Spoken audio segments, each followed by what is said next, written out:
3, 2, 1. What is going on, everybody? I'm usually looking over at my camera over there, but I switched over to a single camera. What's going on, everybody? This is the Undefeated by Choice podcast brought to you by Still Fist. We are here with one half of the main event here at May 31st Still Fist Fight Card. We are here with the man, the leg lock king, Tracy Hardy. How you doing? Good. How you doing, man? Excellent. I was telling Trevor I almost wanted to do this interview with you over the phone because I didn't want my legs anywhere near you.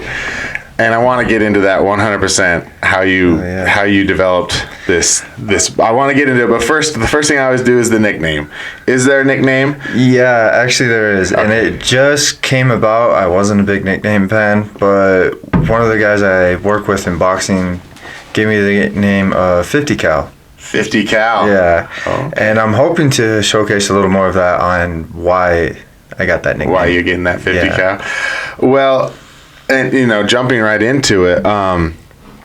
Tell me why now you got that, because I always ask the origin. I always ask the origin of it right after that. So that's a perfect segue. People wouldn't really realize how hard I actually hit. I mean, I do own a 5-second knockout from my very first fight 5 years ago. And I just haven't really been able to showcase that. I mean, obviously 90% of my wins are submission. Yeah. And it's just because that's the easier route. Uh-huh. But I've actually been striking for a lot longer, and I do hit extremely hard.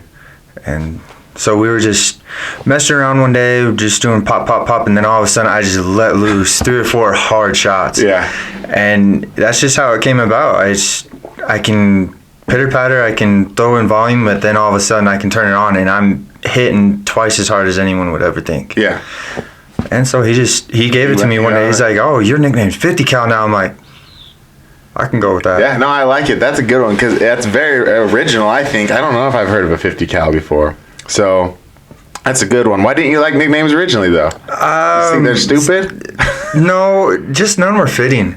Uh-huh. I was called the Grizzly at the gym and just Squanto, and it's like, no, none of those are just quite fitting me, guys. I'm sorry. And then he just pulls that nickname out of the blue, and it's like 50 Cal. I'm like, oh, yeah, that's got a nice little ring to it. I like that. Yeah. So that's good. Well, I like that. I like how that came up because I wanted it. I was mentioning before that you're, as you mentioned, you're known for the submission guy, and I've said this pretty much every time I've talked about your fight coming up. I keep saying, we keep saying it's the grappler versus the striker, but Tracy is no slouch on his feet, and you proved it to me in that Marco fight, your very last fight. Marco, and here's some. I do research my opponents. Marco trained with for a very long time Raymond Daniels, and those who don't know Raymond Daniels, he's a former Glory kickboxer, just made the transition to Bellator MMA, and he did the 570 spin knockout. the first head kick miss. Yeah. Oh, no, whatever. Yeah. He did the multiple spin to the right hook. Yes. Marco trains with him, or used to. They consider each other brothers. Okay. And so I knew kind of what I was getting myself into with Marco, and I knew I was going to have to strike on the feet. Yeah. And yeah. People just don't realize that I have a big tool bag of tools I can use. But you go to what? And I go to where it just seems like it's easier. Yeah. And that would be the ground. Yeah. Well, I have to say, I mean, with this speaks volumes. What you just revealed speaks volumes to your stand-up, which again I was so impressed with because he shot on you. So he has trained with some of the top strikers in the world, and you got him to the point where he said, "I don't want to stand with this guy anymore. I don't want to hang. I don't want to throw hands with him anymore." And he shot on you twice. Yeah. After he went once and you got him in trouble, then he went back to it. So that speaks pretty well to your stand-up game. So I keep saying it's a striker versus a grappler match, but there's a caveat to it. Yeah. And your striking is no joke either. Yeah. Between working with Eddie in my kickboxing and then working with our boxing coach, which not a lot of people know about, his name's Ernest Chavez. He was a former Olympic boxer. He I'm not sure if he placed. Yeah. And if he did, I believe it was bronze, but he does have over 300 boxing matches himself. Yeah. So I work a lot with him on keeping very technical with my hands and keeping them crisp. Yeah. And then you've got Eddie, who his style is just brutish and believes in power and kicks and all that lovely stuff. So yeah, you guys over there at Maury's is that is like the dark horse gym. I feel like you guys are very quiet, but you're killers, every one of you. I actually do agree with you there. Not a lot of people, they just think we're a ground gym, but they don't see. If anyone can remember Ryder was a striking phenom when he was fighting amateur. I mean, he still fights just purely kickboxing, and we're just as good as strikers as we are on the ground. Yeah. Well, I mean, again, if you go to Trevor with his absolute freak power. Yeah. But he's got freak power, but he's very technical. He's very technical. People don't realize it because it happens so quick, and he comes at you so fast, and he's so explosive that sometimes it looks like a jumble. But if you're watching, you can see. Trevor's put the time in just like any other person. They just, like you said, they don't see it. But when he told me he went to Maury's, I was totally like, oh, really? I didn't realize it because you guys are so. I'm like, because you don't realize Trevor on the ground. You realize Trevor standing up is what you know him for, and so when he was like, I'm at Maury's, and that's just again speaks to your guys' gym where you got someone who you wouldn't even know. You're not just a grappler's gym. You're not just a ground gym, and you. I remember. So my other connection to your guys is how I know how efficient your guys' gym is and how good your guys' gym is. We had my other job, I work with teens that just troubled teens, and we had one of them he loved jiu-jitsu, and so we sent him out to Maury's during the week. But because I was over at Foley's, because my affiliation with Foley's, when I went out with him, I'd just take him over to Foley's with me. And so he went out and worked with you guys for like 2 days. And he and I had rolled together a few times before he went out to you guys. Then he went out to you guys for 2 days. Hits me in the knee bar within seconds. Within seconds. That sounds about right. He never he never caught me in anything the weeks prior, and then he went out to you guys for 2 days. And all of a sudden, and it wasn't the only time he caught me in something with the legs. It wasn't the only time. So that just speaks to the efficiency of that gym. And you, I think, are the one that are showcasing it the best. How did that become your thing?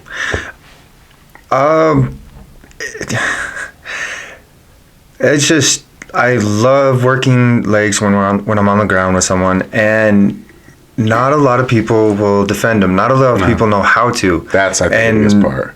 So it's just, okay, do I go for the armbar? They know how to defend. Or do I go for the leg? Not a lot of people know how to defend. And this is not taking credit away from Marco. Marco is ranked 2 belts higher than me. By all technicality, he should have known how to defend that, but I was able to just hit it like that. Yeah. And it's just how we work it. It's how we drill it. We are part of a larger gym in Zenith BJJ. And for those who don't know that is Robert Drysdale, multiple-time jiu-jitsu champ. And we just try to be as well-rounded as we can. Yeah. Especially on the ground where we do have BJJ competitors. Yeah. That same weekend that I fight, we have a couple going to Worlds. And again, those who don't know, we took Worlds last year in our categories. So we're a lot better than people give us credit for or decide to look us up. So yeah, no, that is your guys' one gym that I will tell people if they say, they live in the Roy area. I'm like, oh, you're not that far from Maury's. You should go there. Like, I try to send people. I don't know if they ever show up. You know how it is. Everybody wants to start training. Everybody wants to start getting into it. So, but I do. Anybody who's kind of close to that area, I'll say, oh yeah, you should head out to Maury's. To my fault, it's generally when they're like really interested in grappling, and then I'm like, go out to Maury's. So I do. A lot of people, I'll say, come out to Foley's, and but if they're like really like they're interested in the ground, I'll usually say you guys, and so hopefully Dave doesn't get pissed off at me when he hears that. No, Dave's awesome. I love that guy. So how long have you been training jiu-jitsu, and were you doing it before you went to Maury's? No, I started in kickboxing actually under Maury. Like I said, I've been striking longer than I've been grappling. I started grappling 2 years after, so 8 years of kickboxing, 6 years of grappling, and then I just combined it all for MMA. Yeah.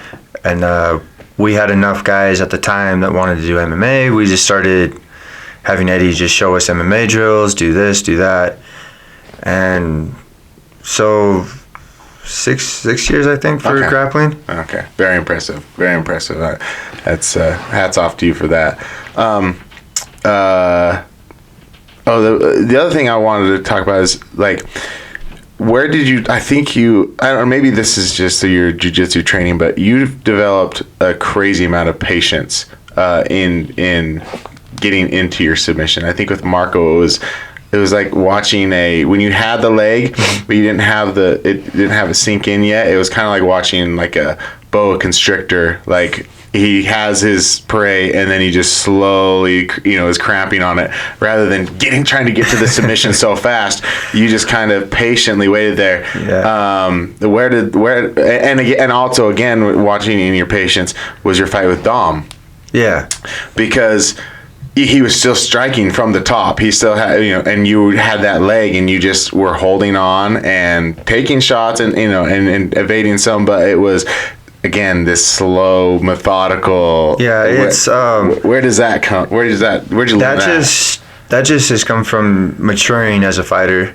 If you look at me from my very first fight to now, leaps and bounds on how patient I've become. Mm-hmm. And working with Eddie and working with Ernie, not just on physically preparing, but mentally. It's a fight. Not all of us can just rush in there and finish it in 30 seconds. Yeah. It does take time. You have to be patient and pick your shots. And the same thing goes on the ground. Once it gets there, you have to be patient. Yeah. They'll give you something. Yeah. Or you just take the first thing that comes, or vice versa, either or. It's just maturing as a fighter. Yeah. And maturing as a person and myself. I've just learned to take my time. Yeah.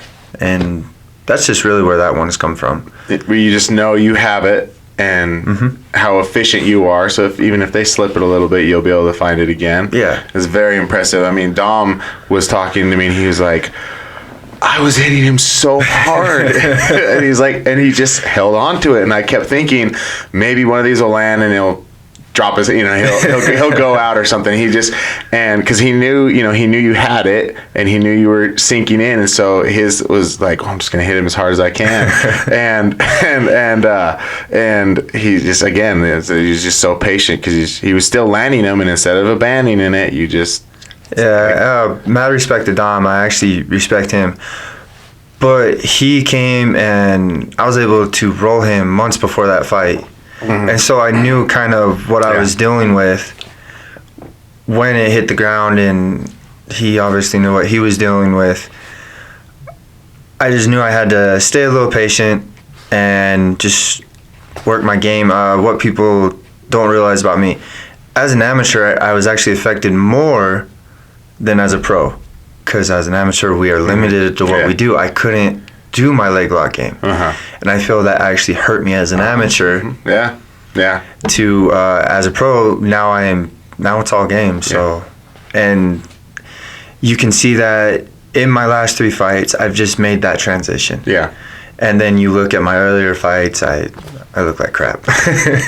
No, I wouldn't say that. The last thing I wanted to bring up was the funny story I told to Trevor. I don't know if you listened to it. I did. I know where this is going. Munoz? Yes, sir. It was. It was like on the clock. You win, impressive win, leg lock, and he leans over to me and goes, I've been wanting to get a hold of Tracy and have him come up and work with us and show us some stuff, because he's just so freaking proficient. He's like, but I feel like he's a potential opponent, so maybe I'll wait till after.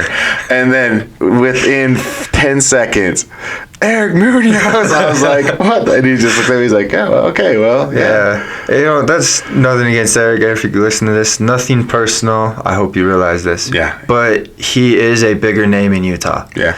And that's what I'm trying to go for right now, are just the bigger names, the ones that everyone seems to know. Yeah. Because I feel, yet again, dark horse of the gym, dark horse gyms, nobody really knows my name, and that's just what I want. I want people to hear my name, get excited, and come out and fight. Yeah. That I'm fighting, and that's what I told Kevin when he offered me this fight. I said, my goal for this, Kevin, is I want people to show up because they hear my name. And if that means I have to take out a few well-respected fighters, Mike Jones, Eric Munoz, et cetera, I'm okay with that. Yeah. Because I want to put butts in the seats. Yeah. And I want to get Utah more on the map.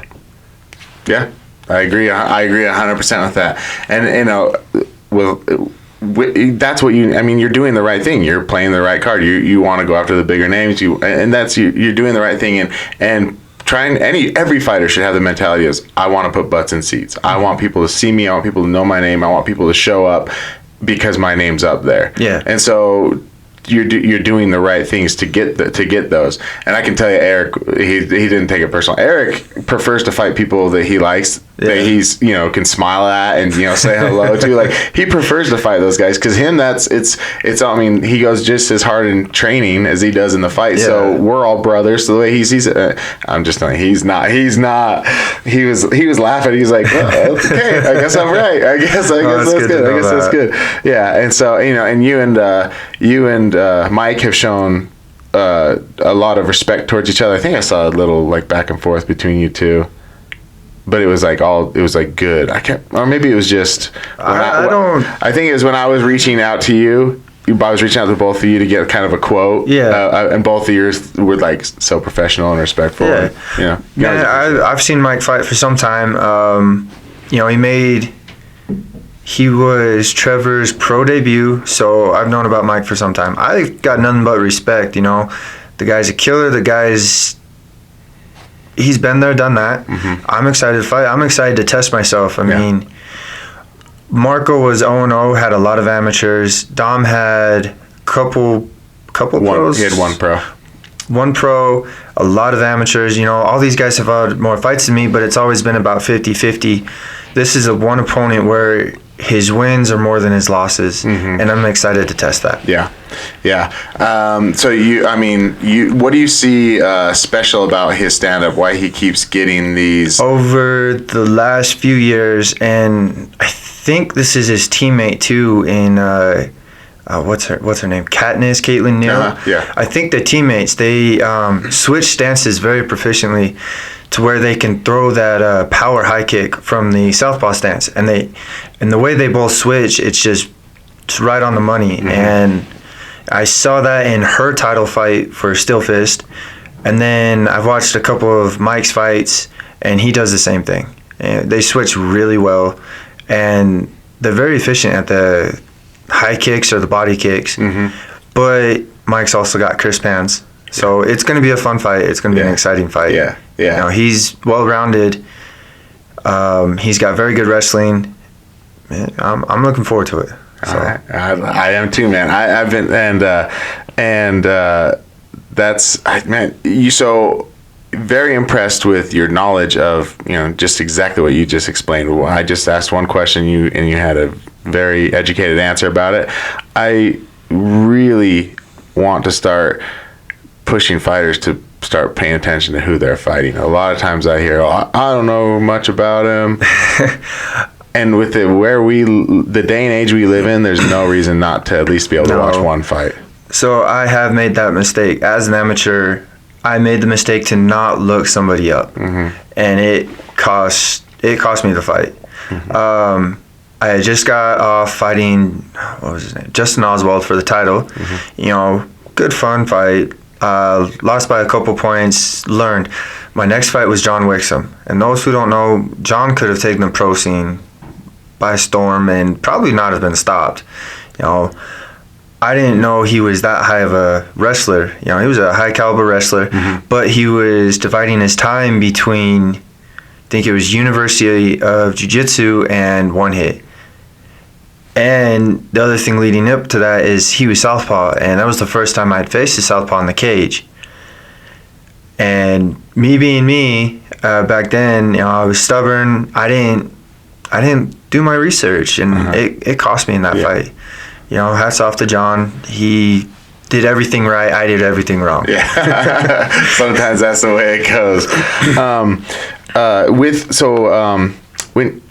when you got to make that transition, when you decide, okay, we're going to the ground, are you?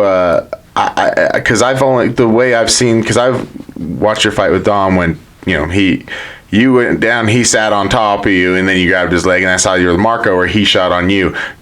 Are you normally waiting for them to try to take you down, or are you shooting a lot? And if you do shoot, what I'm trying to get to is what's your favorite takedown technique? Is what I'm trying to the roundabout way. What's your favorite takedown technique? I like single legs, and thank you. I look up new ways to use that single leg. Like I follow Yuri Simios, ADCC champ. He has tons of ways of using that single leg. Yeah. But also, I use the cage. Yeah. Okay. And not a lot of people realize how effective that cage is, or how grinding it is. You start grinding someone against the cage, they go down pretty easily. And it's just, I try to work the overall game. I can take you down, or I can use the cage to wear you down and then take you down. But if you take me down, I'm perfectly fine being ready. off my back. Yeah, you're happy with that? Yeah. So when you said the single leg, when you are going up against a southpaw, someone who's as efficient as you, I need to know this, because I never hear orthodox fighters say, "Oh, I love fighting southpaw because the single leg's there for me every single time." But I always hear southpaw saying that's my go-to. If I'm fighting an orthodox, that single leg is there for me all day. Mm-hmm. Is it the same for you guys? Yes. Okay. Both southpaw or orthodox. Just wary that you make that simple mistake, you are going to catch that knee. Mm-hmm. Just because it is the power knee. Yeah. So, but yeah, it is there. Okay. Because I never hear orthodox fighters say it. I'm always like, dude, I love fighting southpaw. I love fighting an orthodox fighter. I love having that leg right there. And I never hear it the other way around. So I just don't know if they just hate single legs or if... No, it is there, and it is open for the grabbing. You got to be careful because of the difference in stances. That opposite knee is loaded and ready to go if they can time it right. Yeah, I know. I've gotten a few. I've eaten a few knees in my day, more than I'd like to. Okay, so May 31st, you got this fight coming up.